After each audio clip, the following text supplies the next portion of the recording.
Olá, meus amigos, tudo bem com vocês? Eu espero que todo mundo esteja muito bem, que todo mundo esteja bem animado para a aula de hoje. Até porque a aula de hoje vai mostrar para vocês algumas coisas que eu garanto que muitos não sabem e que muitos achavam exatamente ao contrário. Então, fica aí nessa aula porque eu tenho certeza que você vai se surpreender com as informações que a gente vai passar. E é legal que a kombucha tem sempre coisa nova surgindo, porque a kombucha, apesar dela ser uma bebida milenar, ela é uma bebida que as pesquisas e os estudos são muito recentes. Porque justamente as pessoas se interessaram, a gente começa a ter uma produção comercial bastante significativa e cada vez crescendo mais, então isso justamente acaba fomentando esses estudos, essas pesquisas, e cada vez mais a gente vai tendo mais conhecimento e pode cada vez aumentar ali o nosso entendimento sobre a kombucha. E quando eu estava estudando para fazer essa aula, porque cada aula, gente, é realmente um trabalho que a gente perde, porque a gente vai parar, vai montar o PowerPoint, vai ver o que vocês seria mais indicado para passar para vocês, o que vocês vão aprender mais, a forma como a gente vai aprender. E a gente também, obviamente, informações novas que a gente vai colocar, a gente sempre vai lá ver se realmente são informações verídicas, porque tem muita informação que ela é passada sem o cuidado e às vezes até a pessoa passa assim e nem vai verificar a fonte, e é preciso a gente ter todo esse cuidado porque a gente está passando, a gente tem essa responsabilidade, né? A gente está passando esse conhecimento, mas é um conhecimento que é passado com responsabilidade e sempre respaldado ali em fontes, em estudos e pesquisas. Então, muitas coisas eu também não pensei, eu acabei descobrindo quando eu montei essa aula, então é bem interessante, eu tenho certeza que vai surpreender bastante. Bom, antes de mais nada, deixa eu dar aqui alguns recados importantes, e esses recados são importantes porque tem sempre gente nova chegando e a gente fica muito feliz com isso. Então, muito obrigada a todos vocês que estão chegando, muito obrigada a vocês que já estão aqui sempre com a gente. É uma satisfação saber que cada vez mais pessoas querem aprender sobre esse mundo da kombucha. Já também falo ali, vou fazer ali a propaganda para vocês darem um like no vídeo, comentarem, porque isso ajuda o algoritmo aqui do YouTube a entender que esse vídeo é relevante e mostrar para mais pessoas, e assim cada vez mais a gente vai fazendo essa grande corrente positiva, essa corrente voltada ali para o bem-estar, para algo natural, para algo que realmente faz bem para a gente. E os recados que eu falei que são importantes, que a gente sempre dá aqui no início, é que essas aulas vão sempre ao ar, então a gente tem sempre aula sendo colocada ao ar nas quintas-feiras às 15 horas. Então, toda quinta-feira às 15 horas tem vídeo novo no canal. E aí, se você não é inscrito, você não vai saber, você não vai ser avisado quando essa aula for ao ar. Então, a gente sempre fala para você ir lá, fazer sua inscrição, ativar o sininho, porque assim você não perde nada. E por que eu tô falando isso? Porque essas aulas, elas não ficam para sempre lá no nosso canal do YouTube. Então, por exemplo, hoje é a aula de número 55. Se você for lá no YouTube, você não vai encontrar todas as 54 aulas anteriores. Isso porque a gente só deixa algumas aulas e por um tempo pequeno. Inclusive lá a gente viu que tem algumas aulas que a gente esqueceu de tirar, a gente vai tirar. Então, se você quer ver outras aulas, vai lá, aproveita esse tempinho. Mas essas aulas, elas não ficam por muito tempo. Se você estiver aqui com a gente toda quinta-feira às 15 horas, você sempre vai ter esse conteúdo, mas depois de um tempo, essas aulas são retiradas do nosso canal do YouTube e somente quem é aluno ali do nosso curso, que na verdade não é nenhum curso, é uma plataforma de troca de informações, que sim, tem o nosso curso, mas tem uma biblioteca muito grande de conteúdo sobre a kombucha, e inclusive essas aulas. Então, depois de um certo tempo, essas aulas vão justamente para essa plataforma de conteúdo que é a Kombuchaland. E que inclusive também não estou fazendo propaganda porque as inscrições estão encerradas. Mas, se você tiver interesse, você pode se cadastrar lá seu e-mail, vai ter aqui um link para você cadastrar o seu e-mail e ser avisado quando a gente abrir as inscrições da Kombucha Land. Então é muito importante, se você quiser assistir, se você não faz parte da Kombucha Land, quiser ter acesso a esses conteúdos, que você esteja ali sempre vendo os vídeos, justamente para não perder essa oportunidade. Esses vídeos são todos gratuitos e a gente também tem que dar uma informação muito importante, porque às vezes as pessoas acabam... é gratuito, então não é um conteúdo bom. Não, é um conteúdo excelente, tanto que ele faz parte lá da nossa plataforma Kombucha Land de alunos pagantes, né? Obviamente tem outros conteúdos, mas tem esses conteúdos dessas aulas, porque são conteúdos que trazem muita informação. Então não menospreze ali o conteúdo gratuito. O conteúdo gratuito, esse conteúdo, ele é gratuito, mas ele agrega muito. Eu tenho certeza que vai te ajudar muito para você que quer produzir em casa e nunca fez a kombucha, mas também para você que já está produzindo, para você que quer aumentar a sua escala de produção, porque a gente tem todo o conteúdo voltado para kombucha, tá? Esse foi ali meu recado. Agora a gente vai começar a aula, então se prepara, coloca ali a aguinha, ó, já estou aqui com a minha aguinha pronta, né? Porque a gente fala o tempo todo e quem já viu a aula sabe que eu falo o tempo todo, então é muito conteúdo. Pega ali papel, caneta, tudo que você quiser anotar e se prepara, porque eu tenho certeza que essa aula vai ser muito legal. E vamos parar de fazer suspense aqui, vamos falar qual é o conteúdo dessa aula. Deixa eu só passar aqui o PowerPoint, só um minutinho. Pronto, agora vocês já estão vendo. E o tema da aula de hoje, a aula 55, é o que é mito e o que é verdade. Porque dentro da kombucha e dentro de tudo, né, a gente vê muita informação descabida e muita informação que é, sim, verdadeira. E quando a gente está fazendo a kombucha, a gente precisa saber o que é verdade e o que não é, para saber se a gente vai seguir aquelas informações ou não. E muitas dessas informações, eu sei que eu já falei alguns mitos que giram em torno da kombucha, até porque se a gente pensar, a kombucha é uma bebida milenar. E exatamente porque ela é uma bebida milenar, passada de pai para filho, muita coisa que, vamos dizer assim, crendices, né, eram passadas como se fossem realmente verdades quando não eram. Então é importante a gente saber o que é mito e o que não é. E hoje eu trouxe assim alguns que a gente vai comentar aqui, que muita gente acredita e que eu vou falar aqui que talvez não seja, né? Quem sabe? Vamos lá, vamos acompanhar nessa aula pra gente ver. Então deixa eu só marcar aqui que eu acho que eu não tô com... Só um minutinho, gente, para botar o apontador. Agora sim. Agora facilita, né? Bom, então vamos lá, vamos ver o que é mito e o que é verdade. Bom, a primeira coisa aqui que eu trouxe para vocês, o mito ou verdade, é essa afirmação.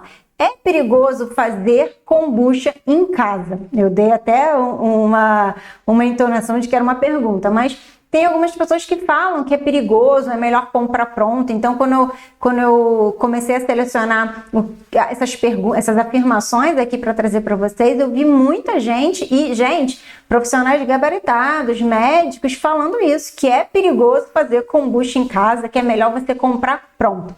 E, bom, aí eu já dei até o spoiler disso, né? Gente, será que é realmente perigoso fazer kombucha em casa? O que vocês acham? Isso é um mito ou isso é uma verdade? Mito, né, gente? Eu até comecei aqui a falar e já dei a resposta. Sim, é um mito muito grande achar que você fazer a kombucha em casa é perigoso. E isso foi disseminado muito lá no início, hoje nem tanto, mas ainda tem muitas desinformações, inclusive volta e meia eu vejo informações passadas por médicos dizendo que é perigoso, que você pode ter isso, pode ter aquilo. E, gente, isso é mentira, tá? Não é verdade. Você pode sim, é plenamente possível você fazer em casa. Tanto é possível que isso é uma técnica milenar, que foi passando de pai para filho, de avó para avô, para neto, perdão. Foi sendo passada, e se não fosse seguro, essas pessoas teriam morrido e não teriam passado para frente esse conhecimento, né? Então, sim, é plenamente possível. Mas, obviamente, a gente tem que saber fazer da maneira correta, porque senão, sim, pode ter algum problema. Mas é plenamente possível e justamente a gente está aqui passando essas informações para que vocês façam em casa. Bom, e gente, até apareceu aqui errado, perdão, depois eu vou trocar, é higienização, tá? Não higienização, porque nem existe. Bom, mas vamos considerar, gente, desculpe por esse errinho, mas vamos considerar aqui higienização. Esse é um ponto muito importante, porque se a gente quer garantir que essa kombucha, essa bebida que a gente fez em casa, ela seja uma bebida que só vai agregar positivamente na nossa vida, a gente tem que ter sim uma preocupação com a higienização. Então a gente tem que fazer a higienização do ambiente, a gente tem que fazer a higienização, a nossa higienização, a gente tem que fazer a higienização de todos aqueles instrumentos que vão entrar em contato ali com a kombucha no preparo. Então tudo isso é muito importante. E quando a gente fala higienização, a gente não está falando só, porque às vezes a pessoa pensa em higienização, pensa só na parte da sanitização. E a gente não está falando disso, a gente está falando de uma etapa que a gente fala que é a limpeza. A limpeza, ela vai compreender uma parte de você limpar com água e sabão, quanto também na parte da sanitização. Tá? Então a higienização ela compreende a limpeza, perdão, eu até falei ao contrário, né? A higienização ela compreende tanto a limpeza quanto a sanitização. Então a gente precisa se preocupar com isso sim, se a gente quer ter ali uma coisa de qualidade, uma bebida que só vai agregar. Isso, gente, é para tudo, né? Não adianta a gente querer fazer uma comida na nossa casa se a gente, vamos dizer assim, tá ali a bancada, tá uma zona, você chegou com coisa da rua, botou ali em cima e depois você vai botar o alimento ali em cima para cortar. Não vai ter jeito, não vai dar certo, vai ter problema de contaminação e por mais que você não sinta, você pode estar sendo contaminado. Então a gente precisa sim ter boas práticas. É por isso que a gente sempre fala em boas práticas da fabricação da kombucha.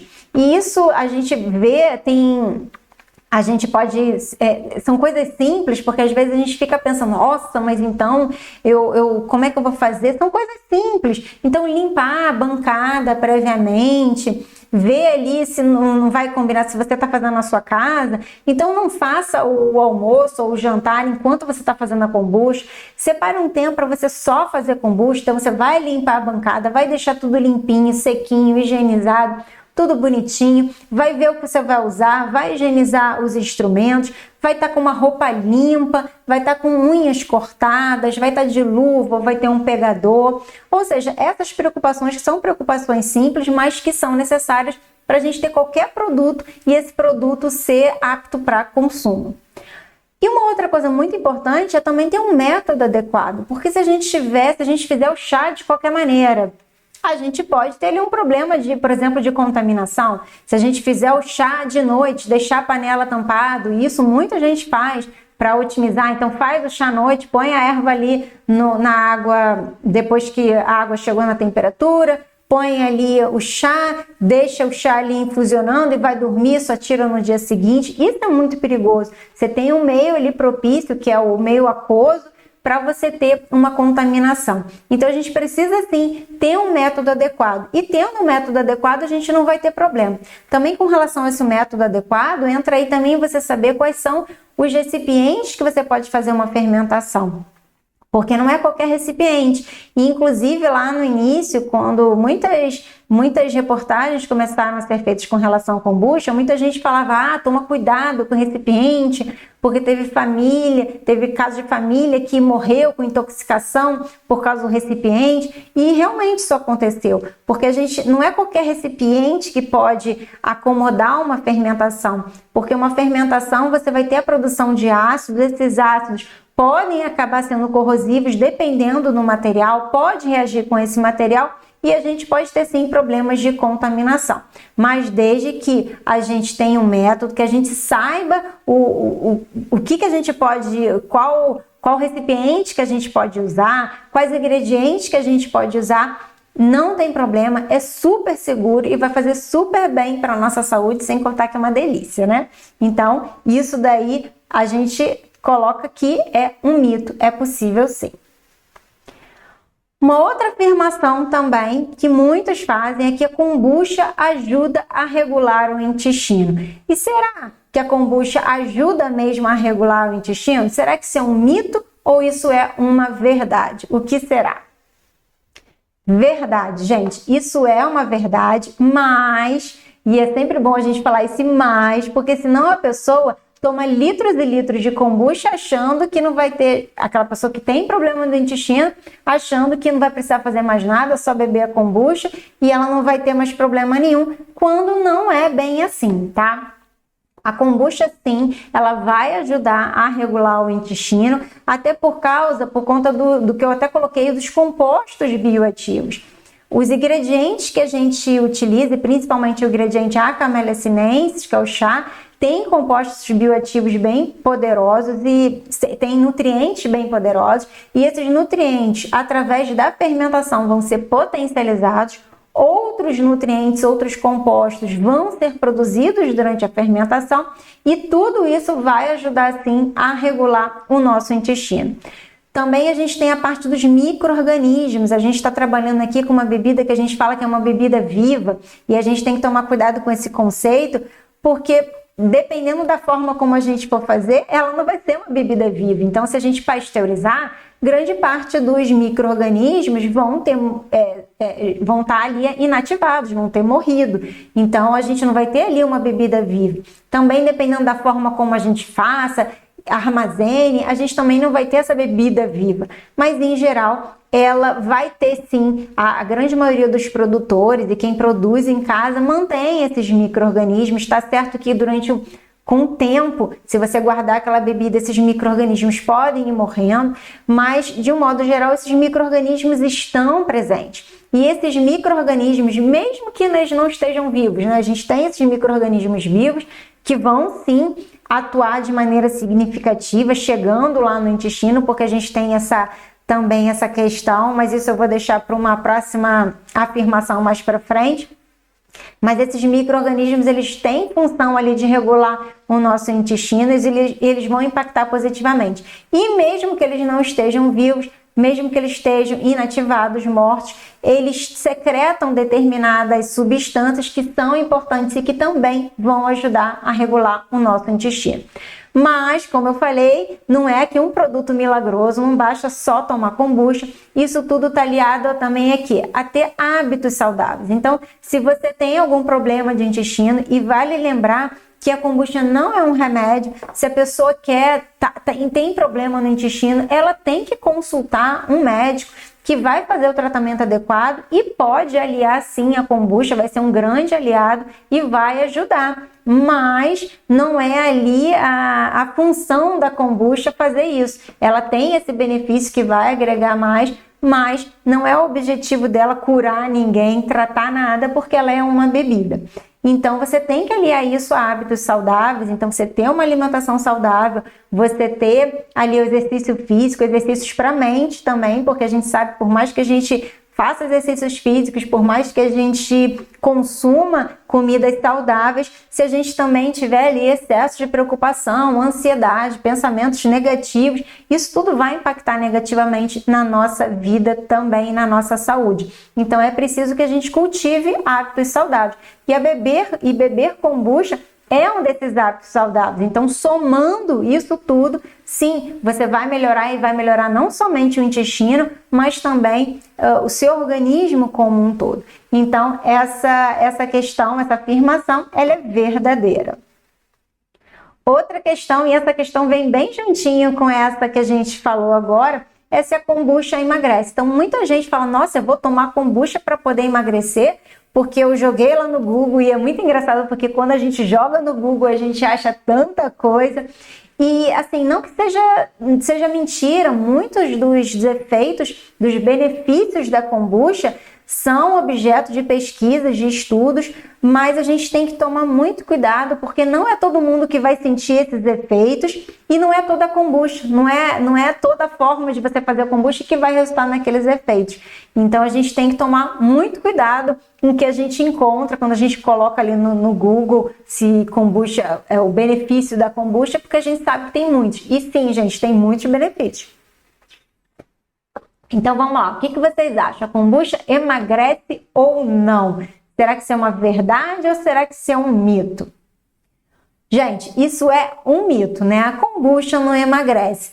É claro que assim, deixa eu até botar aqui o resto. É claro que a kombucha, ela, até como eu falei anteriormente, com relação a ajudar o intestino, ela vai ajudar, né? Vai ajudar você a emagrecer, sim, mas não é somente isso. Então, por isso que a gente colocou aqui mito, porque a kombucha não emagrece, né? A kombucha faz parte ali de toda uma reformulação de hábitos que você tenha, e colocando esse hábito mais saudável, você vai sim vir a emagrecer. Então, ela é um mito, mas ela vai te ajudar sim. Então, por exemplo, quando a pessoa é uma pessoa que só toma refrigerante ou bebidas açucaradas, esses sucos de caixinha, adoçados, cheios de conservantes, quando ela faz uma troca disso por uma kombucha, obviamente que ela está diminuindo toda aquela parte calórica, e ela também está agregando todos aqueles benefícios, todos aqueles nutrientes que tem na kombucha. Então isso vai ser uma troca super positiva, e ela vai sim colher resultados, e vai, se ela está procurando emagrecer, vai ajudar ela a emagrecer. Uma outra questão também, que esses compostos bioativos que eu falei lá anteriormente, eles também vão ajudar no funcionamento do corpo como um todo, e isso vai favorecer sim a você emagrecer. A gente tem que lembrar também que tudo é uma sinergia, né? Então, como eu falei, são hábitos saudáveis. Então, você beber kombucha, então você troca o seu refrigerante por kombucha. Muitas pessoas também relatam que, tô com vontade de comer um doce, às vezes tomando uma kombucha você sacia essa vontade. Tem também compostos presentes na kombucha que podem te ajudar nessa questão dessa vontade de comer doce, porque essa vontade excessiva de comer doce é ali o seu organismo te mostrando que tem alguma coisa errada. Então pode ser ali devido a micro-organismos que não são muito bons, e quando a gente toma kombucha, tem esses micro-organismos, tem esses compostos, a gente vai melhorando essa parte, e a gente pode ter sim essa redução dessa vontade de comer doce.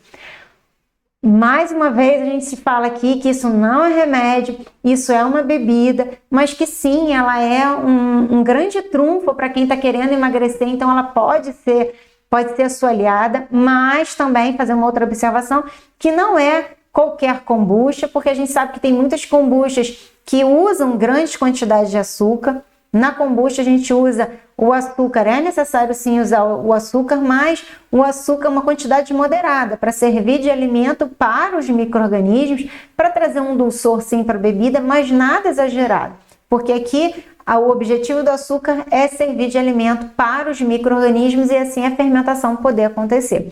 Então a gente tem que tomar cuidado da forma como a gente faz. Então você tem um método adequado, quantidades adequadas de açúcar, para você chegar nesse resultado que você deseja. Então, não é somente você bebendo a kombucha e achar que você está arrasando, porque dependendo da forma como aquela kombucha foi feita, você tem ali quantidades grandes de açúcar. Tá certo que se você, por mais que você tenha quantidade grande ali de açúcar, você vai ter aqueles outros compostos, então ainda vai estar melhor do que você tomar refrigerante. Mas o ideal é que você saiba como aquela kombucha foi feita, saiba que realmente usou pouco açúcar, ou que você faça aí na sua casa, que é como a gente aqui está tentando ensinar você mesmo fazer, e você mesmo saber o que está colocando ali, saber o que está ingerindo. Então, esse aqui também é um mito, mas a kombucha sim vai ajudar e muito. Bom, isso, a outra afirmação é: a kombucha é probiótica. E isso, gente, a gente ouve muito, e a gente ouve de profissionais, às vezes, que têm esse conhecimento. Então, de alguns cientistas, de alguns médicos que vão por dentro dessa afirmação. E aí eu acho que é por isso que muita gente acaba tendendo ali a uma resposta por causa do que a gente vê, do que a gente encontra ali pela internet. Mas a gente tem que tomar bastante cuidado. Então vamos lá, será que isso aqui é verdade ou não? Gente, eu fico aqui, já vou começando a dar uma resposta, então eu tenho que perguntar logo, senão eu já falo logo se é mito ou é verdade.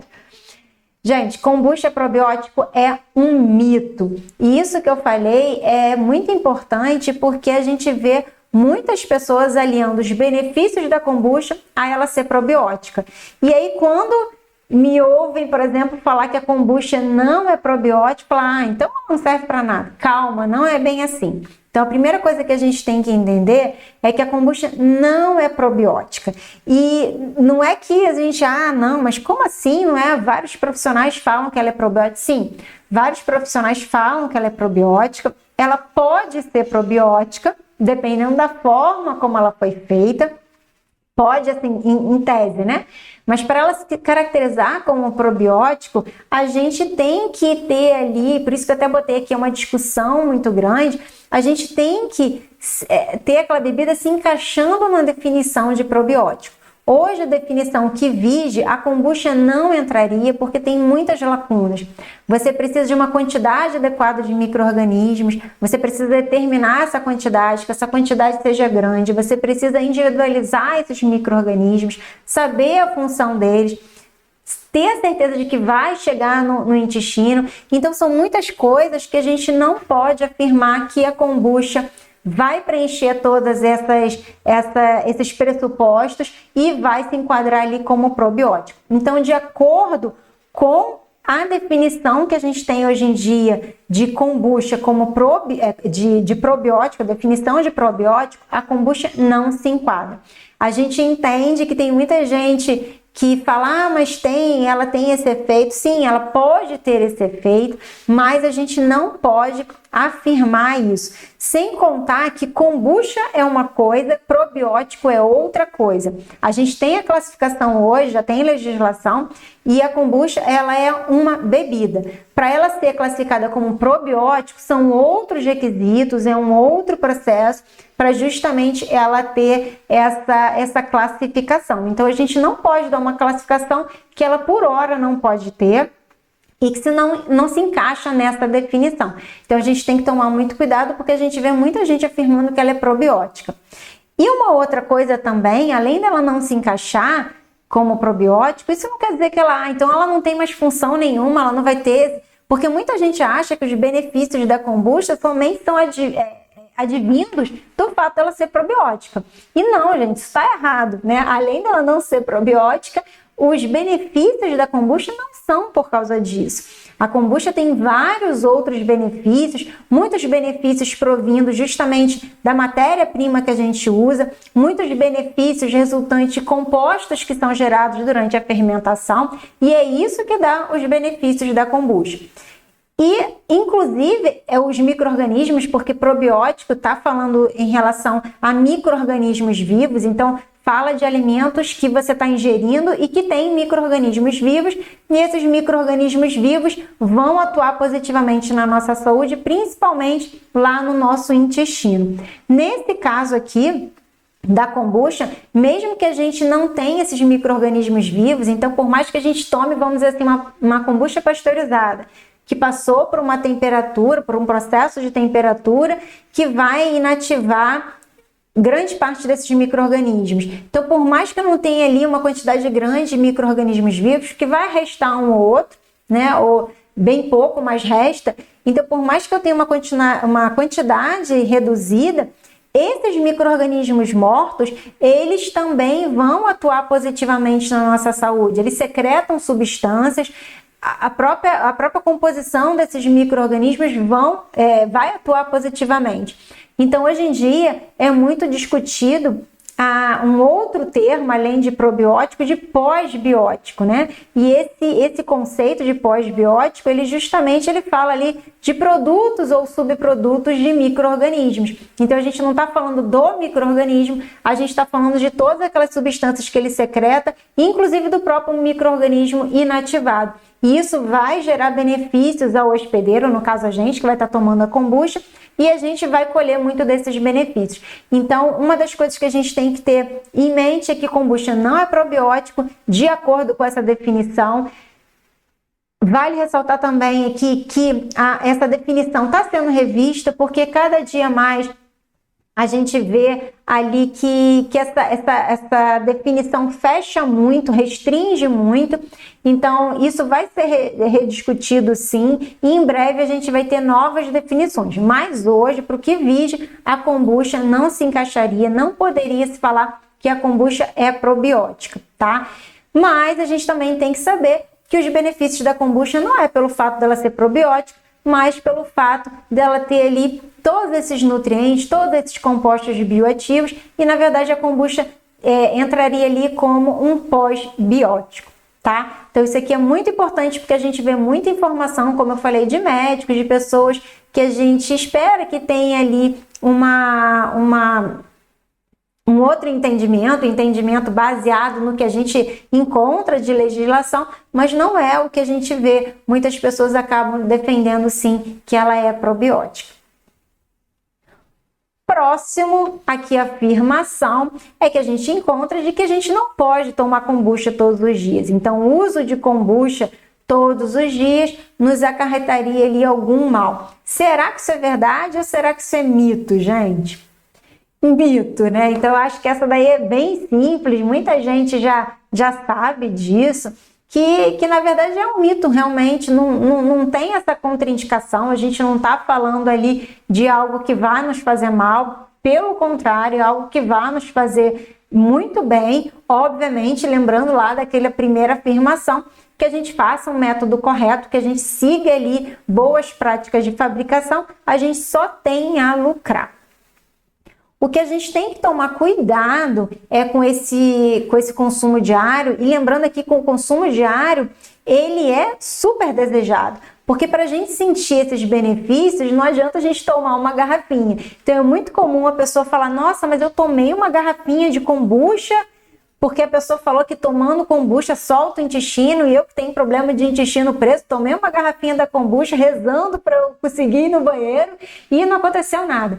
Porque não é assim, gente, não é de uma hora para outra, não é um dia, é o consumo diário. Isso com tudo, com alimento, com medicação. A gente precisa ter ali um consumo diário, de ter uma habitualidade para a gente colher aqueles benefícios. Então, de acordo com pesquisas que eu já vi, a gente começa a sentir esses benefícios, começa a perceber esses benefícios quando a gente tem um consumo após 10 dias seguidos. Então, entre 10 a 20 dias é que a gente vai começar a sentir no nosso corpo esses benefícios. E também lembrando que não é todo mundo que vai sentir os mesmos benefícios, porque cada um tem as suas particularidades, tem as suas necessidades, então assim, não necessariamente todo mundo vai sentir os mesmos benefícios. Mas depois de 10 a 20 dias, caso aquela kombucha siga aquele método adequado, tenha ali boas práticas de fabricação, em geral a gente tem sente uma disposição, um bem-estar, alguns realmente relatam a questão do intestino, então assim, precisa dessa regularidade. O que a gente precisa tomar cuidado é com o ajuste de quantidade, porque, como eu falei, cada um é cada um, né? Então, por exemplo, pode ser que eu possa beber 300 ml sem problema nenhum, mas pode ser que uma outra pessoa ela tenha necessidades diferentes e somente 100 ml para ela sejam o suficiente. Beber mais do que isso, ela pode se sentir estufada, ela pode se sentir mal de alguma forma. Então, assim, essa quantidade vai ser definida caso a caso, cada pessoa com as suas particularidades. Tá? E outra coisa, isso não quer dizer que um dia que a gente tome, vamos dizer que a gente está acostumado a tomar 300 ml, mas um dia eu fui numa festa, tinha kombucha, tomei várias kombuchas, tomei mais que 300 ml, tomei 1 litro, que eu vou passar mal. Não é assim, né? A gente está falando aqui de algo que você toma todo dia, então tudo que a gente passe do equilíbrio, a gente pode ter problema, né? Então é sempre o equilíbrio ali que deve centrar as nossas atitudes. Então, isso aqui é um mito, pode tomar todo dia, deve tomar todo dia, e aí você só ajusta as quantidades. Uma outra afirmação, kombucha demora para ser feita. Será que isso é verdade? Será que isso é mentira? Isso aí A pessoa que nunca fez kombucha, de repente, ela não sabe, mas para quem já fez, sabe que sim, gente, é verdade. A kombucha demora sim para ser feita. Ela é um processo que demanda tempo, se a gente, obviamente, quiser obter todos aqueles benefícios. A gente sabe que existem processos que você pode fazer a kombucha de uma maneira mais rápida, mas com isso você tem prejuízos ali no processo. Então, para a gente ter uma kombucha de qualidade, a gente precisa sim respeitar aquele tempo de fermentação, determinados fatores, para a gente obter todos aqueles benefícios. Então, o primeiro é respeitar o processo, e esse processo não somente para a gente ter os benefícios, mas também, que seriam ali os benefícios funcionais, mas também sensoriais. Porque a gente precisa daquele tempo para que compostos de sabor e aroma sejam formados. Então, eu vejo muita gente querendo acelerar o processo e que, por causa disso, a gente tem um problema sensorial, porque você não conseguiu transformar determinados sabores. A gente sabe que com a fermentação, compostos vão sendo... Gente, fugiu a palavra. Vão sendo utilizados, não era a palavra, mas se encaixa.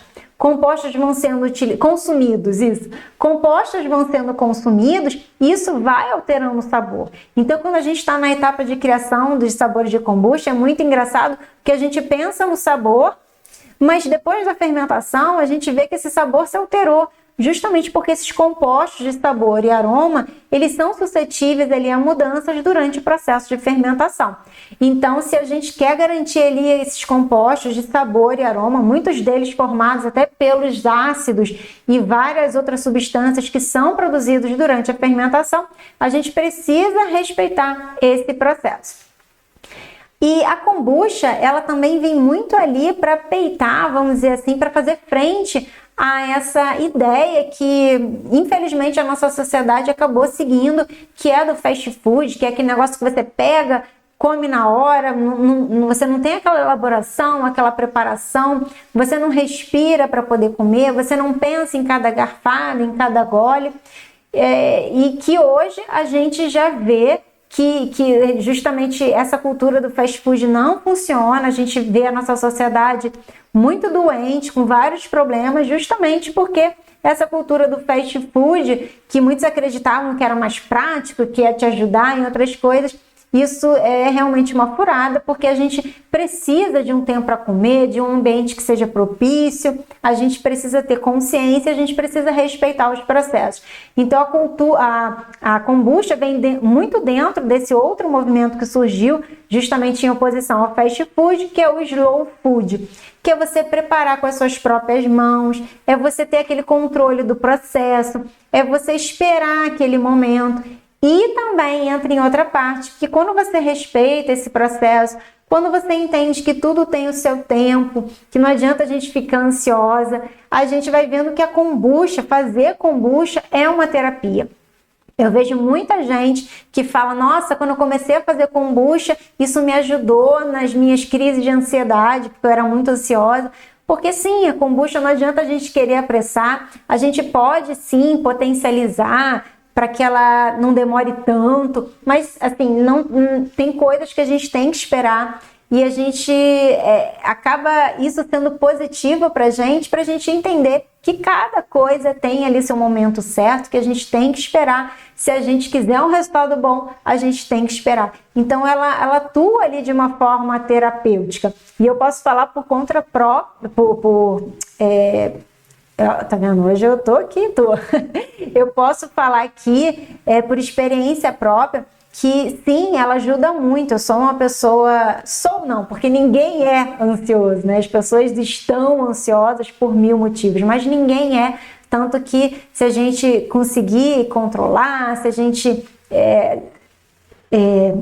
colocar hábitos novos, a gente muda esse padrão, né? Felizmente. E sim, a kombucha é uma terapia, foi uma terapia para mim, para eu aprender a esperar, para eu aprender a aguardar o momento certo. Então, ela atua como terapia. Muitas pessoas fazem a kombucha por hobby, justamente para ter esse momento, essa introspecção. Então é muito legal ver isso. Cada vez mais a gente ouve relatos de pessoas utilizando a kombucha como terapia, coisa excelente, gente. Então sim, é verdade, a kombucha demora para ser feita, mas também vale a observação que também a gente não precisa fazer de uma maneira que esse tempo seja, sei lá, 60 dias, porque tem algumas pessoas que acabam extrapolando e aí deixando muito tempo da fermentação, a kombucha fica ácida em excesso, não fica gostosa, e a gente está falando aqui de uma bebida para ser gostosa. Então, existem sim formas da gente fazer a kombucha para ser uma forma mais dinâmica, de formas mais práticas, e é possível sim, sem perder a qualidade, porque muita gente fala, mas aí você perde em qualidade. Não, não perde em qualidade, a gente faz de maneira mais prática, inclusive o nosso método é um método bem inovador, e a gente consegue ter resultados ali excelentes, na verdade muito melhores se a gente fosse fazer de formas tradicionais, que você demora muito mais tempo. Então a gente ganha ali em tempo, em praticidade e também em resultado. Então, verdade, mas a gente pode ser sim com conhecimento sempre melhorar. Bom, uma outra afirmação é que eu posso usar qualquer chá. Então a gente vê muito disso. Eu posso fazer com qualquer chá, com camomila, com erva cidreira. Será que isso é verdade? Será que eu posso fazer com qualquer chá? E aí, se você respondeu verdade ou mentira, aqui a gente botou um depende. Depende é muito engraçado, né? Porque, poxa, ficou em cima do muro. E aí eu vou explicar o porquê que eu tô falando que depende. Gente, se a gente estiver fazendo a kombucha para vender, então a gente nunca pode utilizar qualquer chá, porque a gente tem que utilizar o chá Camellia sinensis. A gente fala sempre chá em sentido estrito Camellia sinensis, porque ele marca a identidade, a característica da kombucha. A kombucha, para ser denominada comercialmente de kombucha, ela precisa atender a certos critérios, e um dos critérios é fazer uso da Camellia sinensis, que é o chá em sentido estrito, o chá verdadeiro. Então, se a gente quiser fazer a kombucha e vender comercialmente e denominar como kombucha, a gente não pode utilizar qualquer chá na composição. A gente tem que utilizar Camellia sinensis. Agora, se a gente quiser, além de utilizar Camellia sinensis, utilizar outros chás que não seriam chás, né? Porque chá, como eu falei, verdadeiro é somente Camellia sinensis, seriam infusões, tisanas, outras ervas, a gente pode sim, agregando, mas a gente tem que ter necessariamente a Camellia sinensis, tá? Então, comercialmente, eu nunca posso deixar de utilizar a Camellia sinensis, que é aquela planta, uma única planta que dá origem a vários tipos, às várias famílias. Então, chá preto, chá verde, chá branco, oolong e uma série de outros tipos também dentro dessa única planta que é Camellia sinensis. Dependendo do processamento que você faz dessa única planta, você tem ali essas famílias e todas elas, você pode utilizar todas elas, porque todas elas são Camellia sinensis. Então você vai estar atendendo a esse critério de identificação, de caracterização daquele produto como kombucha, e aí você vai poder vender comercialmente. Agora, por mais que a gente faça em casa, será que eu posso abrir mão da Camellia sinensis e só utilizar outras ervas, outras infusões? Aí a gente tem que parar para pensar no seguinte: existem motivos para a gente utilizar a Camellia sinensis. Não é porque a pessoa, vou colocar a Camellia sinensis, a caracterização dela, e porque foi feito lá da forma antiga e acabou. Não é por causa disso. Existe uma razão para que a kombucha seja feita com a Camellia sinensis. O primeiro motivo é por segurança, porque a Camellia sinensis ela é uma planta estudada há muito tempo. Então, antes de Cristo, a gente já tinha essa demanda pela Camellia sinensis, já tinha esse uso da Camellia sinensis, e a gente já tinha catalogado toda a potencialidade dessa erva e já sabia que essa erva é uma erva segura, independente da quantidade. E isso é muito importante, porque Algumas ervas a gente até pode utilizar, elas podem ser utilizadas pela gente, mas dependendo da quantidade, ela acaba não tendo aquele benefício que a gente gostaria e ela pode ter um efeito exatamente ao contrário. Então eu vou citar aqui um exemplo que há muito tempo, quando eu comecei a pesquisar, eu até bati aqui no microfone, gente, perdão. E eu vi e aquilo me chamou a atenção. Então, por exemplo, a camomila. A camomila muitas pessoas tomam, vão lá para acalmar, né, para se sentir mais relaxado, mas a camomila, dependendo da quantidade e, obviamente, dependendo de cada um, da individualidade e necessidade de cada um, ela pode ter efeito exatamente oposto e você ficar acordado, né? Então, isso é muito importante, a questão das quantidades. E a Camellia sinensis é uma dessas ervas, né? Esse chá que é seguro, independente da quantidade. A fermentação também é segura fazer com a Camellia sinensis, isso também é importante. Então, tudo isso, ela não tem toxicidade, né? Então, isso que eu quis falar da quantidade, você pode tomar grande quantidade, você não vai ter problema nem do efeito ao contrário e nem também problema de intoxicação. Porque justamente ela é uma erva, uma planta segura. E, inclusive, todos os estudos que a gente tem com relação a...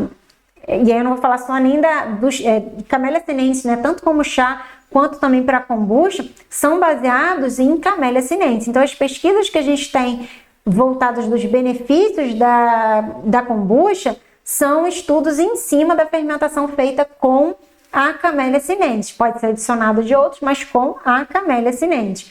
Já começam a aparecer alguns estudos que mostram que outras ervas têm ali potenciais semelhantes, mas não iguais, semelhantes, mas eu não vi nenhum estudo desses mostrando as quantidades, se isso modificaria. Porque, como eu falei, com relação à quantidade da Camellia sinensis, a gente tem ali uma segurança, mas de outras ervas eu não vi. Então, por mais que os efeitos fossem bem semelhantes, tem essa questão também da quantidade. Então, uma das primeiras coisas seria a fermentação. E a outra coisa que eu acho também que é muito importante e que as pessoas não sabem, não falam disso, é a questão da sinergia que a gente encontra na Camellia sinensis. A Camellia sinensis é a única planta que tem uma sinergia que a gente encontra, então a gente não encontra em outra erva, somente na Camellia sinensis. É uma sinergia poderosa, então você tem ali substâncias que juntas vão resultar ali em muitos benefícios e muitos compostos positivos para o nosso organismo. Então essa sinergia presente na Camellia sinensis vai resultar sim em muitos benefícios na fermentação, porque esse chá vai ser fermentado e esses benefícios, essa sinergia vai ser potencializada e a gente vai ter esses resultados surpreendentes que a gente encontra na kombucha. Então, para responder essa afirmação, posso usar qualquer chá? Depende. Depende do resultado que você quer obter. Se você quer obter um resultado seguro, um resultado com bastante benefício, uma kombucha com bastante benefícios, se você quer ter realmente algo para vender, aí você não pode usar qualquer chá, você tem que usar a Camellia sinensis. Lembrando sempre dessa observação, que isso não quer dizer que você tem que usar somente a Camellia sinensis, mas a Camellia sinensis tem que estar presente e tem que estar presente em quantidade ali boa para garantir esse resultado positivo, ok? Bom, agora a próxima pergunta, né? A próxima afirmação é: kombucha não tem validade. E isso até me coloco lá no iniciozinho, quando a gente começou a fazer kombucha. Então a gente entrou em contato em 2015 com a kombucha. Quando a gente começou a fazer, eu achava isso. E inclusive eu vi em várias notícias, né, em várias informações pela internet isso. A kombucha não tem validade. Será que isso é verdade ou será que isso é mentira? Tá vendo? Já estava indo responder. O que vocês acham? Mito, né, gente? Mito total. Porque a gente tem que entender o seguinte, vamos lá. A questão da validade vai além de algo ser apto para o consumo. A questão da validade vai também para aquele produto manter aquelas mesmas características que foi ofertado para a gente. Então, no momento que a gente faz aquele produto está pronto, ele tem aquelas características. E durante esse prazo de validade, a gente pode assegurar, a gente que produziu, que aquele produto vai ter aquelas mesmas características. Depois daquele prazo de validade, não necessariamente aquele produto vai ter todas aquelas características. Ele pode estar apto para o consumo, tá? Pode estar bom, com sabor, gosto, não tem nenhum contaminante, mas pode ser que eu tenha uma variação, por exemplo, no teor de álcool, pode ser que eu tenha uma variação no teor de açúcar, pode ser que eu tenha variações, ou seja, ela já não é igual àquele momento que eu produzi, que ela está ali prontinha, fechadinha. Então, a questão da validade a gente tem que levar em consideração essa definição, que é algo que vai manter aquelas características, tanto sensoriais, quanto que físicas, quanto microbiológicas. Então, por isso que a kombucha tem sim validade. E essa validade, ela vai ser aferida mediante testes. Então, a gente tem testes que vão mostrar pra gente qual é a validade daquela kombucha. E não é uma validade para toda a kombucha. Dependendo da formulação, dos ingredientes, da forma de preparo, a gente vai ter uma validade diferente para aquela kombucha, ok? Então, é importante a gente fazer esses testes. Às vezes a gente quer, e isso lá no início eu pensei que era só testes que você fazia sensoriais, e não, ele engloba isso aqui, né? Microbiológicos, físicos. E isso a gente só consegue fazendo testes ali laboratoriais, tá? Alguns deles no próprio laboratório, se você tiver um laboratóriozinho em casa, então muitos produtores têm um laboratóriozinho e conseguem fazer esses testes. Alguns que exigem mais outros resultados você manda para fora, mas é preciso você ter testes laboratoriais que comprovem essas características e assim a gente consiga estipular esse prazo de validade. Então a gente tem que tirar da cabeça essa ideia de que prazo de validade também está ligado a produto apto para consumo. Não necessariamente. O produto pode ter saído daquela validade, ele pode estar sim apto para consumo, mas a gente não pode garantir que todas aquelas características estejam ali presentes, porque pode acontecer que de acordo com aquelas características de tempo, de clima, como você armazenou, ela ainda, mesmo fora da validade, está ali direitinha. Mas justamente esses testes são feitos em condições adversas para você garantir ali que durante aquele tempo vai ter 100% de certeza, ok? Então, sim, a kombucha tem validade. Outra coisa também é essa afirmação que a kombucha não tem álcool. Eu vejo muita gente falando, porque a kombucha não tem álcool, qualquer pessoa pode beber. E será que isso está certo? Será que isso é mito ou será que isso é verdade? E de novo, eu sei que vocês vão falar, poxa, Carla, como assim? Sim, gente, depende. E eu vou explicar o porquê que depende. Essa afirmação, ela pode estar certa em momentos, ela pode estar errada em outros momentos. Então, é importante a gente entender isso. Bom, a primeira coisa que a gente tem que entender é que kombucha é diferente de hard kombucha. A hard kombucha é uma kombucha que ele é feito de uma maneira para justamente apresentar no final um teor de álcool elevado que caracteriza aquela bebida como bebida alcoólica, tá? Então, a kombucha, se feita da maneira correta, ela não é considerada como uma bebida alcoólica. Já a hard kombucha, ela é considerada desde o início como bebida alcoólica. A kombucha, dependendo, se você não fizer ali da maneira adequada, prestando atenção, você pode ter sim uma kombucha com álcool, tá? Então, é importante a gente entender essa distinção. Outra coisa é que a gente tem que entender que sem álcool é diferente de bebida não alcoólica, tá? Então, assim, algo que tem sem álcool, ele não tem nenhum teor. Para não falar nenhum teor, ele não pode passar de 0,005. Então, é o máximo que ele pode ter. Então, pode ter até um pouquinho mas ele é tão pouquinho, né? A gente está falando de 0,005. Então, é algo assim muito insignificante para ser considerado sem álcool.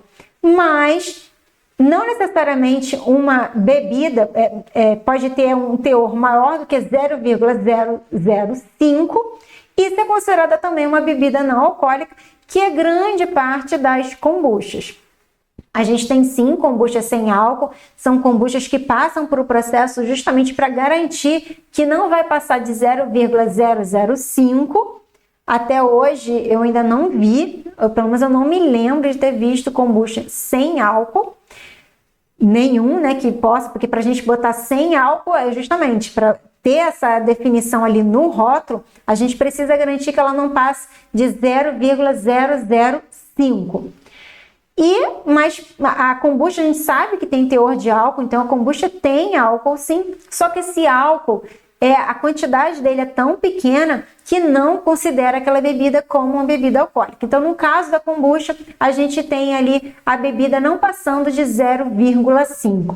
Então, qualquer bebida que não ultrapasse esse teor de 0,5 é qualificada como uma bebida não alcoólica.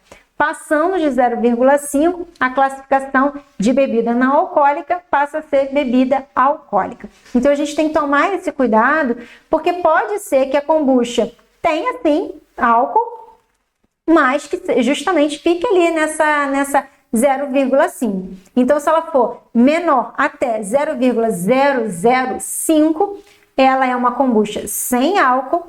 E se ela for de 0,005 a 0,5, ela é uma kombucha né? Ela é considerada uma bebida não alcoólica, mas ela não é sem álcool. Ela tem álcool, mas uma quantidade que não a caracteriza como bebida alcoólica.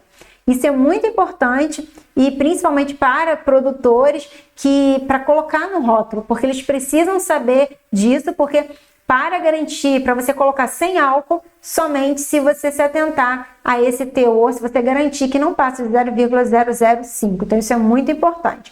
E também é muito importante para quando você considera quem vai beber, né? Então, aquela pessoa que não quer álcool de jeito nenhum, somente ali se ela for sem álcool, né? A kombucha somente atenderia ela se ela for sem álcool. Então, é muito importante a gente entender isso. Agora, como eu falei, o álcool é normal ter na kombucha, então até 0,5 a gente vai encontrar na kombucha sim, mas dependendo do método que a gente for ter, principalmente das saborizações que a gente for utilizar, esse teor vai para cima de 0,5 fácil, gente. Então essas kombuchas que a gente encontra, muitas kombuchas docinhas, e aí eu faço uma observação, porque às vezes a gente tem o paladar de que a kombucha é docinha, mas não necessariamente é de quantidade ali de sacarose, né? Do açúcar presente ali. Não é isso. Às vezes são utilizados ali ervas, são utilizados formas diferentes que dá um dulçor sem aquilo ali ter um incremento na sacarose, tá? Isso é bem possível. A gente faz kombucha também de hibisco, erva doce, e usa o erva doce justamente para trazer esse dulçor. Então, às vezes as pessoas, essa é mais docinha do que as demais. Não, não é mais docinha do que as demais, porque usa a mesma quantidade de açúcar, mas a utilização da erva doce dá esse dulçor maior. Então, a gente tem que tomar cuidado com isso. Mas, de uma maneira geral, quando a gente saboriza com frutas, e principalmente frutas muito doces, a gente vai ter fácil uma kombucha acima de 0,5. Quando a gente está produzindo em casa, para a gente mesmo, isso não tem tanto problema. Vai ter mais problema, por exemplo, se você estiver oferecendo para o seu filho. Então, a gente tem que tomar cuidado, sim, porque dependendo, vai ter um teor de álcool bem grande, dependendo da saborização. Ou se você estiver dando para um idoso ou para uma outra pessoa, a gente até vai falar sobre isso daqui a pouquinho. Então, é preciso, sim, você ter um método adequado e saber aquilo ali que você está fazendo. Mas vamos dizer que você faça para você mesmo, você não tem problema nenhum, você está ok em beber teores maiores do que 0,5. Problema nenhum se você fizer ela ficar com mais álcool, mas a gente tem que saber exatamente controlar, saber o que a gente está produzindo, se aquilo ali resultou em uma bebida alcoólica ou não. Se a gente estiver fazendo isso comercialmente, isso com certeza faz parte, a gente tem que ter essa responsabilidade, mas se a gente também estiver fazendo para casa, porque como eu falei, pode ser para criança, pode ser para idoso, pode ser para uma outra pessoa que tem uma debilidade e que não pode ingerir grandes teores de álcool. Então, é por isso que a gente colocou aqui depende, porque dependendo da forma como você prepara, ela pode não ter álcool mesmo, tanto que eu falei aqui sem álcool, mas de um modo geral, a kombucha normal que a gente encontra, ela tem álcool, mas ela não é considerada uma bebida, não é uma bebida alcoólica, ela é considerada uma bebida não alcoólica, porque ela tem aquele teor abaixo de 0,5. Isso é muito importante, a gente ver pessoas fazendo muitas confusões, falando cada coisa. Então é importante a gente entender isso e eu tenho certeza que depois disso você entendeu e não vai mais fazer essa confusão. Próximo. E essa aqui que eu falei, ó, quando eu planejei essa aula, eu encontrei coisas que eu até então não sabia. E, gente, eu não sabia. Fui procurar, fui respaldar, porque assim, a gente não coloca qualquer informação. A gente vai ver ali informações que realmente sejam de procedência, que realmente são verdadeiras. E vocês vão ver aqui com relação a esse item o que apareceu. Bom, a kombucha é vegana. Isso aqui a gente encontra muita gente falando várias coisas. Será que a kombucha é vegana ou será que ela não é vegana? E, de novo, sim, eu coloquei esse depende, porque vocês vão entender o porquê que eu coloquei isso depende. Eu sei que muita gente já falou de cara, claro que é vegana. E até um tempo atrás, lá quando eu comecei, eu pensava, assim, que a kombucha era vegana. Como assim? Depois eu fui vendo que não era bem assim. E para fazer essa aula eu descobri questões ali bem importantes que até então eu não sabia e trouxe para vocês. Então assim, para vocês verem que a gente sempre está aprendendo, por isso que é muito bom passar esse conteúdo, porque quando eu passo eu também aprendo. Então isso é excelente. Vamos lá, gente. A kombucha vegana depende. Primeiramente, a gente sabe que a gente pode utilizar saborizantes, né? Formas de itens que a gente vai agregar sabor à nossa kombucha. Um deles é o mel. Então, se a gente fizer uso do mel, e é isso aí a gente sabe, se a gente fizer uso do mel para uma pessoa que é vegana, não pode, então a gente não pode denominar aquele produto como vegano. Lembrando aqui que por mais que a gente faça uso do mel, a gente vai fazer uso do mel como saborizante. A gente não vai fazer uso do mel como alimento para os micro-organismos, porque no caso da kombucha, o alimento para esses micro-organismos é o açúcar, a sacarose. O mel é de outra comunidade, é do Jun, a gente até já falou sobre isso, tá? Então aqui a gente sempre vai utilizar o açúcar. A gente pode utilizar menos açúcar para utilizar mais o mel, mas aqui no caso a gente está falando que esse mel é como saborizante, ok? Porque o ingrediente, o alimento dos micro-organismos, no caso da kombucha, é o açúcar. Não que a gente não possa colocar o mel, então tem muitas pessoas que utilizam a matriz kombucha, porque eu falei que tem o Jun, né? E o Jun utiliza o mel. Tem muitas pessoas que utilizam a kombucha, fazem a transição e utilizam, transformam ali no mel. Mas aí a gente já não vai ter a kombucha, né? Porque justamente quando a gente muda a alimentação, a gente muda os micro-organismos e a gente tem resultados sensoriais diferentes e benefícios diferentes. Então aqui o mel é como um saborizante. Então se a gente utilizar mel, essa kombucha não pode ser vegana. E isso aqui é muito importante porque se você já produz kombucha comercialmente, essa informação é muito importante você passar, porque a pessoa que é vegana, ela está adquirindo aquele produto achando que não tem nenhum produto de origem animal. E o mel é um produto de origem animal, então é importante você saber disso para você passar essa informação, de repente colocar ali alguma informação para a pessoa identificar e de repente não fazer uso do seu produto caso ela seja vegana. Agora, uma coisa que eu não sabia e foi isso aqui, porque a gente pensa, o açúcar. Açúcar, a gente sabe que vem da cana-de-açúcar, então não é de origem animal, então não tem problema nenhum. Só que acontece, gente, quando a gente faz uso do açúcar, e principalmente o açúcar refinado, aquele açúcar que passa por processo de branqueamento, esse processo de branqueamento pode ser feito com o uso de carvão ativado advindo de ossada de bois. Isso eu também, gente, não sabia. Foi quando eu estava montando a aula, eu vi isso, e isso realmente eu não sabia, tá? Que o açúcar refinado, ele pode ser branqueado, passar por esse processo de branqueamento através desse processo ali de carvão ativado proveniente de ossada de bois. Aqui no Brasil, pelo que eu vi, o uso desse carvão ativado proveniente de ossada de bois, ele é praticamente extinto, então a produção é voltada ali, feita de uma outra forma, então não utiliza só ossada de bois, mas lá fora isso é muito comum. Então quem é vegano evita comer os doces de lá de fora, justamente que pode ser que, se tiver açúcar refinado, pode ser que esse açúcar refinado tenha ali a presença dessa ossada de bois, né, para fazer esse processo de branqueamento. Já aqui no Brasil isso é mais difícil, mas como a gente não tem como afirmar, como a gente não sabe quem é exatamente aquele produtor, vale a gente de repente perguntar. Então quem é produtor, produzindo comercialmente, vale você perguntar, e até mesmo quem está fazendo em casa e de repente é vegano, vale a pena perguntar ali para aquele fornecedor para ver se realmente aquele carvão ativado é proveniente dessa ossada de bois, para não ter nenhum problema, tá? E isso é o açúcar refinado, aquele branquinho. Por isso que a gente até fala que o ideal é a gente utilizar o açúcar orgânico, é o açúcar que a gente usa, porque o orgânico já com certeza não tem a presença dessa ossada de bois. Então o açúcar cristal, e principalmente o cristal, né? Porque aquele mais branquinho ainda tem, não orgânico, né? O orgânico, pelo que eu vi, ele já não passa por esse processo, então a gente garante ali que não tem nenhum problema e você vai poder assegurar que aquilo ali é vegano. Então isso aqui é uma informação que foi bem legal.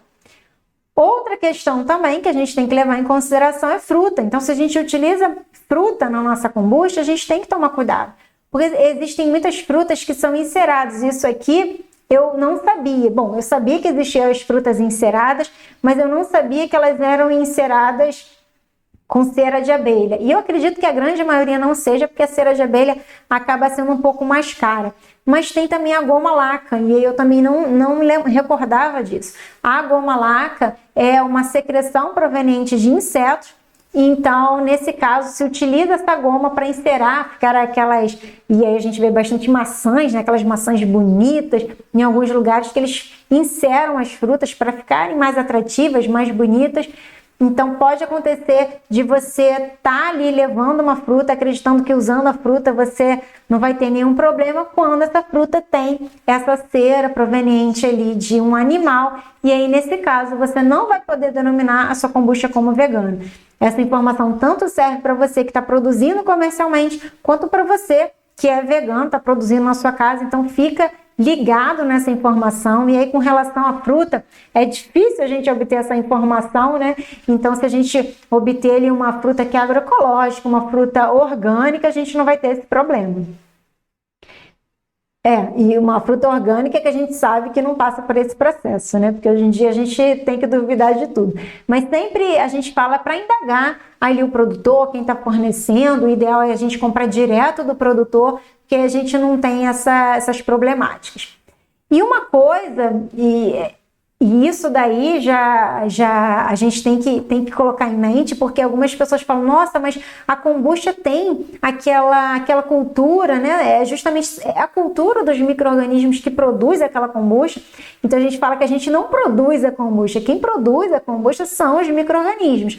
A gente fornece os ingredientes para que esse processo seja conduzido, no final a gente tenha a kombucha.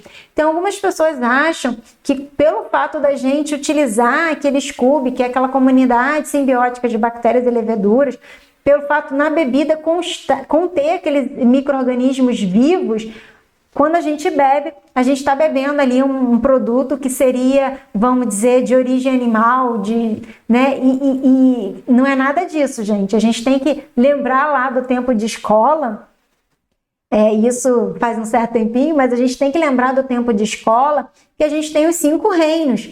E no caso das bactérias, porque a gente sabe que a kombucha é uma simbiose de bactérias e leveduras. As leveduras, no caso, faz parte ali dos fungos. E os fungos faz parte do reino fungi, tá? E as bactérias, elas não fazem parte do reino animal, nem vegetal, nem mineral, elas fazem parte do reino monera. Então isso aqui é muito importante para a gente ver que essas bactérias, essas leveduras não são animais, não são considerados animais, eles são considerados ali de outros reinos, reino monera e reino fungi. Então não tem porquê fazer essa afirmação de que seria um animal, que teria problema, tá? Então uma pessoa que é vegana não teria nenhum problema em fazer a utilização da kombucha. Então por isso que você vê muitos veganos utilizando a kombucha sem problema nenhum. A única coisa que a gente tem que tomar cuidado, então, aqui são esses 3 ingredientes, que eu me lembre, de repente tem mais algum, se você fizer uso de alguma outra coisa também, mas a gente tem que ficar de olho nesses 3 ingredientes aqui, que são ingredientes que podem, quer dizer, o mel com certeza sempre, se você usar, já não vai poder chamar aquela kombucha de vegana. Mas a gente também fica de olho no açúcar que a gente estiver utilizando e nas frutas enceradas. Lembrando também que o veganismo não considera somente diretamente você tem ali um produto de origem animal, mas considera também um comércio justo, é algo muito mais profundo. Então também não adianta você usar ali, não usar o mel, usar um açúcar que não veio ali de branqueamento de ossadas de bois, nem fruta encerada, mas você utilizar ali um produto que você sabe que veio de escravização, né, que tem algum problema, que não é um comércio justo, porque isso vai impactar, tá? Então, assim, só vale essa reflexão, porque eu acho que cada vez mais a gente vê mais pessoas veganas, então é sempre quem faz a kombucha tem que passar todas essas informações.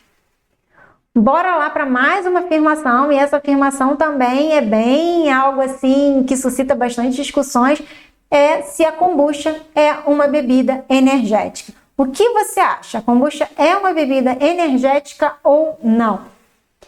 Mito, gente, a kombucha não é uma bebida energética. E a gente faz a justificativa dessa nossa resposta primeiramente por causa da classificação. E assim, gente, desculpa se eu coloco isso, definição, classificação, porque a gente só pode denominar as coisas levando em consideração a classificação dessas coisas. Porque senão eu posso chamar qualquer coisa de qualquer coisa. E não é bem assim. Tem determinadas coisas, para a gente dar aquele nome, a gente precisa saber se são aquelas características, aqueles, vamos dizer assim, itens que qualificam, que caracterizam aquilo ali naquele produto. Então a kombucha, ela tem ali itens, pressupostos que devem ser atendidos para a gente denominar algo como kombucha. A gente sabe que quando a gente está fazendo em casa, a gente pode chamar um bolo de chocolate mesmo que o bolo seja de cenoura. Se a gente quiser, a gente está fazendo em casa, o bolo é meu, eu dou o nome que eu quiser.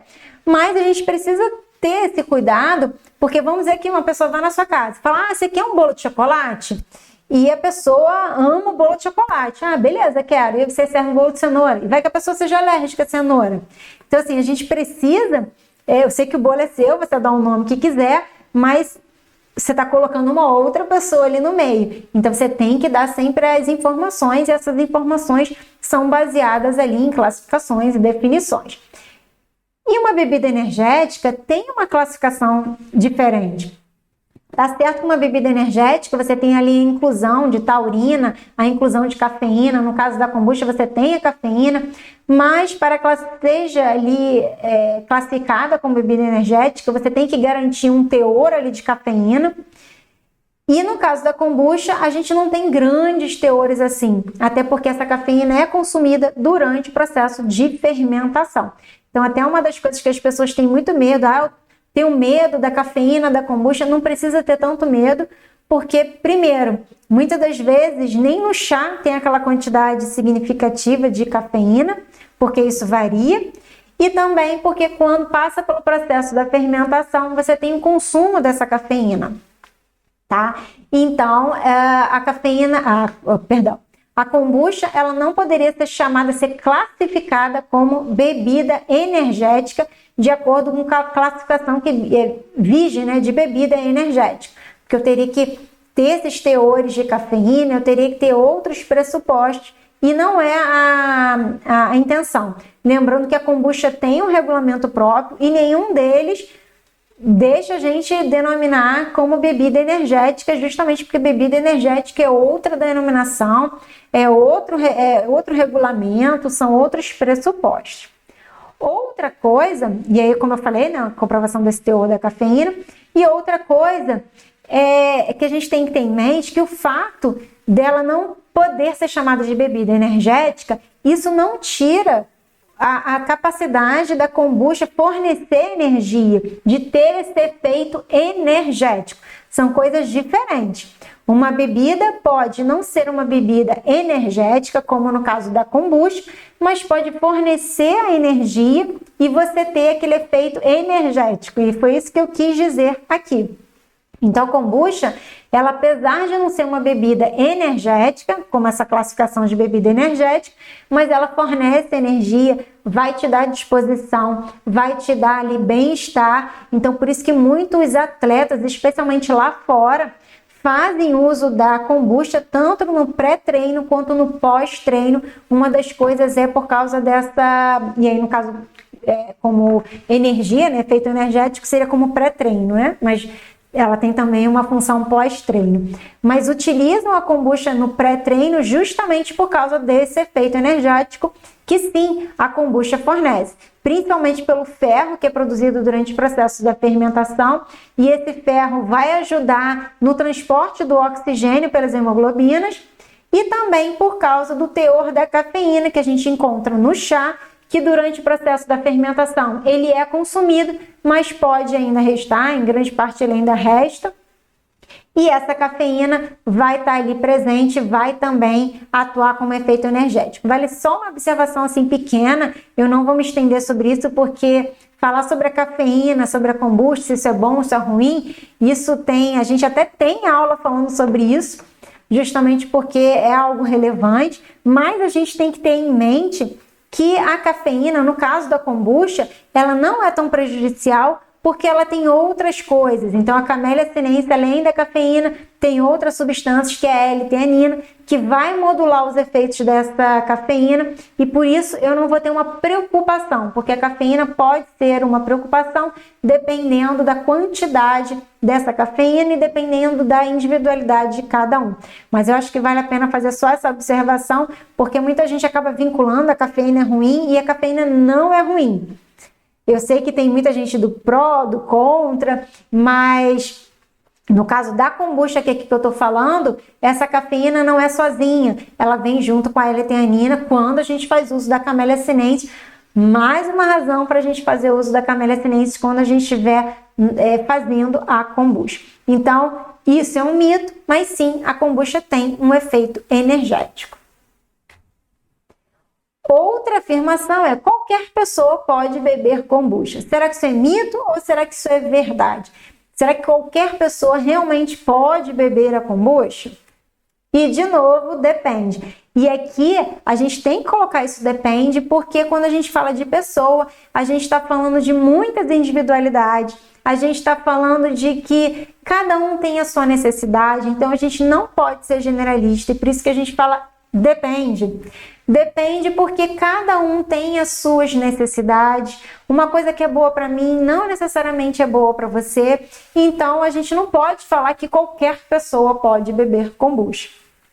Lembrando aqui que a gente está falando de uma bebida, não está falando de um remédio. Então, vamos dizer que você beba um pouco e vamos dizer que você nunca bebeu, não sabe, e bebeu um pouquinho, não, vai passar mal, não. Não é assim, tá? A gente está falando em quantidades maiores e determinadas debilidades maiores, vamos dizer assim. Debilidades não, porque eu vou até falar aqui do grupo de cautelas, não seria uma debilidade. Condições especiais que podem ser transitórias ou não. Então, depende das individualidades de cada um, depende da quantidade, porque pode ser que eu não tenho problema nenhum em beber kombucha, mas pode ser que quantidades significativas não me façam bem. Como eu falei, pode ser que eu sinta estufamento, pode ser que eu sinta gases, pode ser que eu sinta o meu intestino que tinha regularizado, ele solte ou ele prenda. justamente porque eu tenho ali minha individualidade. Então, isso vai depender também da quantidade. Então, pode ser que 100 ml para mim seja o máximo que eu posso beber diário. Mas pode ser que uma outra pessoa possa beber ali 1 litro sem problema nenhum e tudo bem. Outra coisa também é do método adequado. Quando a gente falou lá do álcool, a gente também está falando desse método adequado, porque dependendo da forma como a gente faça, pode ser que tenha ali muito açúcar no final dessa bebida, então a gente tem uma kombucha com muito açúcar, e isso pode não ser adequado para algumas pessoas. Ou também pode ser, justamente por causa desse açúcar em excesso, eu vou ter uma kombucha com grau, com teor de álcool elevado, então não vai nem ser uma kombucha normal, vai ser uma kombucha com muito álcool, vai ser uma bebida alcoólica, e aí nesse caso outras pessoas também não podem fazer uso. Então existe um método adequado para que a gente tenha uma bebida ali com resultado, com um teor bem pequeno de açúcar e com um teor bem pequeno também de álcool, que se enquadre na classificação da kombucha. E aí eu coloquei aqui grupos de cautela, e esses grupos de cautela não são grupos proibidos de beber a kombucha. Peraí, gente, que é muita coisa, não tava seco já minha garganta. Esses grupos de cautela, justamente como eu coloquei, são grupos que têm que ter uma cautela maior. Então, no caso, por exemplo, das grávidas, das pessoas que estão amamentando, dos ex-alcoólatras, dos menores de 3 anos, de diabéticos, esses casos, porque como eu falei, são casos específicos, são situações ali específicas, nesse caso, a gente tem que ter uma certa cautela, porque dependendo dessa kombucha, então dependendo do método que seja utilizado, se ele não for um método muito adequado, então justamente, e esses problemas em geral estão muito atrelados a teor de açúcar e álcool no final da bebida. Então dependendo, isso pode ser ruim para a grávida, principalmente aquelas que têm um determinado risco e dentro dos 3 primeiros meses, quem está amamentando, porque a gente acaba passando isso também para o bebê através do leite. Então, isso tudo aqui a gente tem que tomar cuidado, justamente porque dependendo da forma como a gente faz, a gente vai ter, assim, teores altos de açúcar, teores altos de álcool, e não vai ser muito bom para esses grupos aqui, principalmente esses que eu coloquei. Tem outros, mas esses aqui são pessoas mais específicas, tá? Tem os que estão passando por tratamentos de câncer, não que estão com câncer, mas que estão passando por um tratamento de câncer. Enfim, são vários outros, mas que são analisados caso a caso. Então, o que a gente sempre fala? Dependendo justamente desse momento, daquela situação especial, vale a pessoa consultar o médico. E no caso, aquele médico nutricionista que entende, né? Para poder te auxiliar se poderia ou não poderia consumir a kombucha. Como qualquer alimento, né? Então, dependendo da situação, até um alimento pode ser bom para um e pode não ser bom para o outro. Então, o profissional, ele vai indicar. Agora, com relação a isso, antes verifique se ele conhece, porque muitos médicos não conhecem ou têm uma ideia errada da kombucha, tem essas informações que pegam pela internet e aí já proíbe de cara quando não é bem assim, tá? Inclusive, até posso falar que muitos médicos justamente aconselham a beber kombucha sem problema nenhum, até como ajudar para emagrecer, ajudar como bem-estar. Então, assim, hoje em dia, graças a Deus, a gente já vê bastante profissionais indicando a kombucha como um hábito saudável que faz bem, tá? Mas quando a pessoa pergunta qualquer pessoa pode beber kombucha, a gente tem que falar isso depende, porque como eu falei, cada pessoa tem as suas particularidades e a gente precisa levar isso em consideração. E uma outra perguntinha aqui, uma outra afirmação que a gente vai fechar com chave de ouro a nossa aula, é uma afirmação de posso usar a panela de alumínio.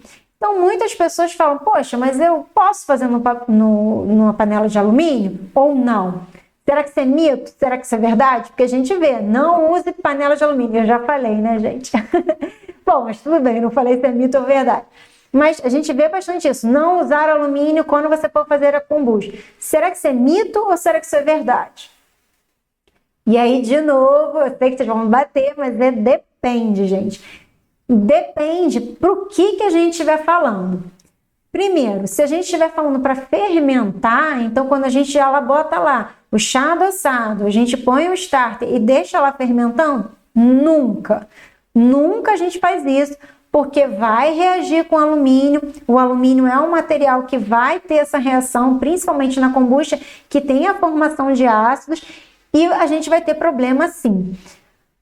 Então, mas assim, seria para fermentar? Nunca. Mas se você quiser fazer o chá, teoricamente, eu botei as aspas aqui, teoricamente, porque pode ser que a gente possa utilizar para fazer o chá, porque é rápido, você não tem uma fermentação, mas sinceramente, gente, eu não gosto de utilizar panela de alumínio para nada, porque já existem muitos estudos demonstrando que o alumínio ele passa, né? Ele tem essa capacidade de migrar para o que você estiver fazendo. Então, é um chá, vai migrar um pouco de alumínio, é uma comida, vai migrar um pouco para a sua comida. E o alumínio, quando consumido, ele vai se depositando, ele vai se acumulando no nosso organismo. E o alumínio está muito ligado a série de distúrbios, de várias disfunções, de várias doenças, especialmente doenças neurológicas.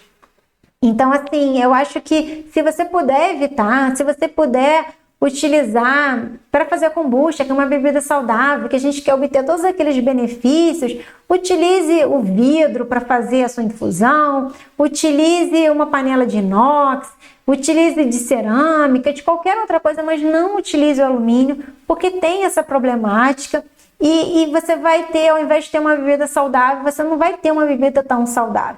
Então eu sei que para fazer um chá, até poderia, e por isso que eu botei as aspas, poderia teoricamente, mas não é aconselhado. Dá para você fazer de outras formas. Óbvio, se não der para fazer de nenhuma forma, você não tiver nenhuma outra panela, você só tiver uma panela de alumínio, ok, mas pense em mudar, fazer num vidro, né, passar para um vidro, algo do gênero, para você evitar esse contato, evitar problemas ali futuros, porque a gente está falando ali de uma bebida que só tem a somar na nossa vida. Então essa foi a última perguntinha. Deixa eu só fazer a transição aqui, peraí, só um minuto.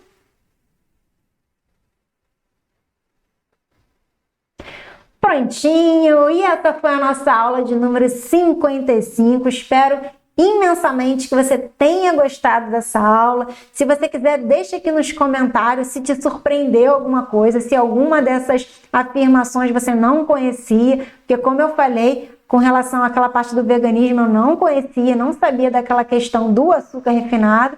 Então, a gente está sempre aprendendo e eu acho que é isso que é legal. A gente está sempre querendo aprender, sempre querendo aumentar esse nosso conhecimento e a compartilhar esse conhecimento com todos vocês. Eu fico por aqui e a gente se vê numa próxima aula. Tchau, tchau!